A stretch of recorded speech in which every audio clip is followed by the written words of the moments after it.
இங்க இந்த வயசான ஆளு ஒரு விபச்சார வீட்டுக்கு போயிட்டு எனக்கு யாருமே கிடையாது என் கூடயே வந்துட்டேன்னு சொல்லி கூப்பிடுறான். ஆனா அந்த பொண்ணு வரமாட்டேன்னு சொல்றாங்க. வாரத்துக்கு ஒரு முறை இந்த லேடியை பாக்கிறதுக்காக இவருமே வந்துருவாரு. ஆனா இவங்க 2 பேருக்குள்ள எதுவுமே நடக்காது. சும்மா தான் இவரோட மனசுல இருக்கிற விஷயத்துல இந்த லேடி கிட்ட பேசிக்கிட்டு இருப்பாரு. என் வீட்டுக்காரன் தினமும் சரக்கு அடிச்சிட்டு வந்து என்ன பயங்கரமா அடிச்சிட்டே இருப்பான். அவன்கிட்ட இருந்து என்ன காப்பாத்துறதுக்காக தான் அவன் குடிக்கிற சரக்கு பாட்டிலே என் பொண்ணு விஷத்தை கலந்து விட்டா.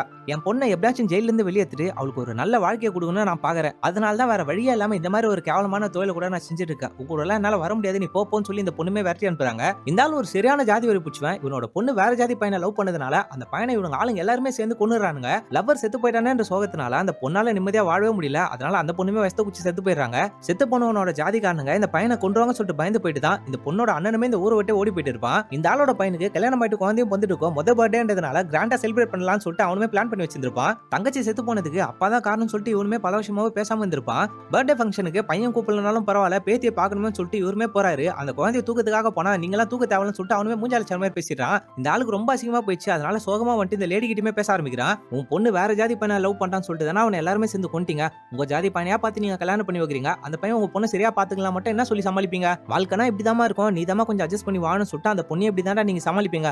நீங்களா ரொம்ப கேவலமான ஆளுங்கடா, மனசை பார்க்காம ஜாதியை பாக்குறீங்க பாத்தீங்களா, நீங்களா உருப்படவே மாட்டீங்களா சொல்லிட்டு இந்த பொண்ணுமே பயங்கரமா திட்டி விட்டுறாங்க. இதை கேட்டதுமே இந்த ஆளுக்கு ரொம்ப மனசு உறுத்தல் ஆயிடுது. இந்த கேஸோட விசாரணையை 3 வருஷமா இழுத்துச்சு இருந்திருப்பாங்க. இந்த ஆள் போயிட்டு நாங்க எல்லாருமே சேர்ந்து தான் இந்த கொலையை பண்ணு சொல்லிட்டு ஒத்துக்கிறாரு. இவனுங்க ஜாதிகாரனுங்க இதனால இவர் மேல பயங்கரமா டென்ஷன் ஆயிட்டாங்க. 5 வருஷம் ஜெயில் தண்டனையை எல்லாருக்குமே கொடுக்குறாங்க. இவருக்கு மட்டும் 10 வருஷம் ஜெயில் தண்டனை கொடுக்குறாங்க. இவர் ஜெயில இருந்து வெளியே வந்ததுக்கு அப்புறம் விபச்சாரம் பண்ற அந்த லேடியோட பொண்ணுமே ஒரு ஜெயில இருந்து வெளியே கூட்டு வராரு. அந்த பொண்ணை தன்னோட சொந்த பொண்ணு மாதிரி பாத்துக்கிறாரு. அவங்களுக்காக ஒரு வீடியுமே எழுதி கொடுக்குறாரு, ஒரு லாண்டியுமே எழுதி கொடுக்குறாரு. கொஞ்சம் வருஷத்துக்கு அப்புறம் இந்த ஆளுமே இறந்து போயிறாரு. இவனுக்கு ஜாதிகாரனுங்களாம் சுடுகாட்டுல இடம் கொடுக்க முடியாதுன்னு சொல்லிட்டு சண்டை போடுறானுங்க.